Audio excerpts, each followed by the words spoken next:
Donc, en fait, une layer 0 va permettre, va servir d'infrastructure pour la construction des autres blockchains. Comme en fait, d'autres blockchains layer 1, d'autres crypto-monnaies, ça va permettre en fait de réaliser des transactions et ces blockchains qu'on construit sur un layer 0 peuvent communiquer entre elles si elles ont la même base en fait. Donc, c'est comme si elles ont une même main et les blockchains qu'on construit là-dessus sont des frères, ils peuvent communiquer entre eux. Donc, en fait, voilà de manière simple ce que c'est qu'un layer 0. Un layer 0, bien une couche 0, ça c'est en fait de base de construction pour d'autres blockchains, d'autres crypto-monnaies. Eh bien, comme exemple, on a Cosmos, on a Avalanche, on a Cytachain qui est encore en phase test. Je vous ai parlé de cela sur ma chaîne, donc j'ai fait une vidéo aussi pour vous présenter le projet. On a aussi Cardano qui est un lieu zéro. Donc en fait, ça permet la construction des prochaines infrastructures sur la blockchain. Maintenant, après, on a ce qu'on appelle les lieux 1. Un lieu 1, en fait, c'est un réseau blockchain qui permet de réaliser des transactions ayant son propre jeton natif. Donc, on aura par exemple BNB Smart Chain qui a son jeton BNB. On a par exemple Ethereum qui a son jeton natif Ether. OK? Et en fait, ces blockchains Layer 1 peuvent servir de développement d'autres applications. Par exemple, on prend Ethereum qui permet le développement des smart contracts. Donc, sur les Layer 1, on peut développer d'autres applications. Maintenant, on a ce qu'on appelle le trilemme de blockchain. Vous allez comprendre pourquoi je parle de cela. En fait, le trilemme, en fait, c'est la sécurité, la scalabilité et la décentralisation. Au tout début, la majorité des blockchains sont concentrées sur deux. Vu que les trois ne peuvent pas être réunis, il va falloir choisir que deux. Ils sont concentrés sur la décentralisation et la sécurité. OK? Donc la stabilité qui est en fait le nombre de transactions qui peut être réalisées par seconde, ils ne se sont pas trop concentrés là-dessus. Je prends l'exemple de Ethereum qui réalise environ 14 transactions par seconde. Elle n'est pas très scalable, mais peut-être elle est décentralisée et elle est sécurisée. Blockchain Bitcoin, qui est la plus grande, qui est la blockchain la plus sécurisée et qui est la moins scalable en fait qui existe. Et elle est beaucoup décentralisée. Maintenant, après, sur ces blockchains-là, il va falloir combler ce déficit, donc ce manque de fonctionnalité, donc elle n'est pas très scalable. Il va falloir combler cela. C'est où on fait appel alors au layer 2. Un layer 2, en fait, va permettre de résoudre un problème sur un layer 1. Donc, en fait, ça va servir de soutien, en fait, sur un layer 1. Je prends l'exemple du Lightning de Bitcoin. Bitcoin, en fait, Lightning Bitcoin qui va permettre en fait de faciliter, donc de rendre les transactions plus rapides sur les réseaux Bitcoin. En fait, en passant une petite parenthèse, lorsqu'on dit blockchain Bitcoin, c'est avec un grand B.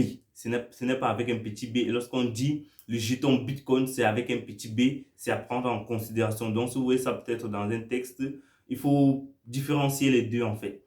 Donc, comme je disais, le Lightning, en fait, les transactions vont être réalisées comment?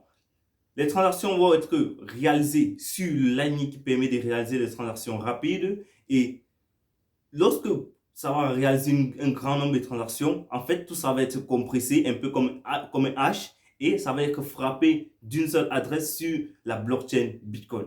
C'est en fait ça qui va résoudre le problème de scalabilité pour rendre la blockchain Bitcoin plus rapide et plus, vu qu'elle est centralisée, elle est décentralisée et elle est sécurisée, l'ANI Bitcoin va permettre de combler ce déficit de scalabilité et va la rendre plus scalable. Et maintenant, on fait appel au Layer 3. Les Layer 3, en fait, ce sont des blockchains qui vont permettre en fait d'ajouter certaines fonctionnalités d'interopérabilité entre les blockchains. Donc, ça va permettre en fait à plusieurs blockchains de communiquer entre elles et de faire d'autres choses. Je prends un simple exemple. Lorsqu'on sait que sur les layers 0, lorsqu'il y a deux blockchains construits sur un layer 0, elles peuvent communiquer entre elles. Là, en fait, avec les layer 3, elles peuvent faire communiquer deux blockchains qui n'ont pas la même base. Donc, en fait, elles peuvent faire communiquer deux frères qui ne sont pas de la même famille. Si je veux expliquer de manière très simple. Donc, en fait, on a, par exemple, pour les layers 3, on a Uniswap, on a Maker, pour en citer que deux. sur les layers 3. En fait, je ne vais pas entrer dans trop les détails. N'hésitez pas à me dire dans les commentaires si vous voulez que j'entre plus dans les détails pour vous expliquer plus avec les thèmes plus techniques. Je ne veux pas, sinon la vidéo sera très longue, je ne veux pas entrer trop dans les détails. Donc, pour résumer, je vais prendre une petite histoire. Donc, on va prendre un terrain où on veut construire une route. Ok, on veut construire une route pour les véhicules. Maintenant, le terrain, en fait, c'est ça qu'on appelle la lieu zéro. Donc, les voitures peuvent passer, mais il n'y a rien qui indique que ici c'est un carrefour. Là, en fait, il faut aller à droite. Les voitures passent dans tous les sens. On peut tout construire là-dessus. On appelle cela le lieu zéro. Maintenant, après, on commence à tracer les routes. Ok, on commence à tracer les routes. Là, en fait, c'est la construction du lieu 1 qui permet de tracer le bitume. Dit qu'ici, on a un tel carrefour, c'est ça qui va servir de lieu 1.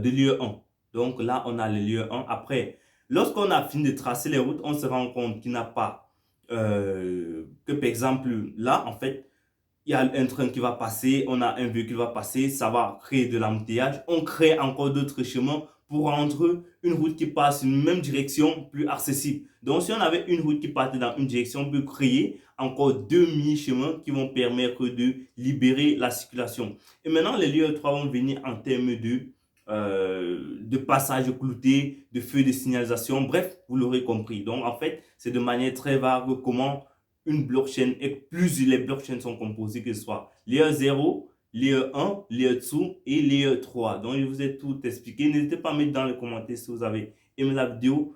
Lâchez un pouce bleu et surtout n'oubliez pas d'activer la cloche de notification pour ne rater aucune de nos prochaines vidéos, car c'est des vidéos comme ça et on sort pratiquement toutes les semaines. Alors, on se retrouve à la prochaine. Merci d'avoir regardé cette vidéo du début jusqu'à la fin. Ciao!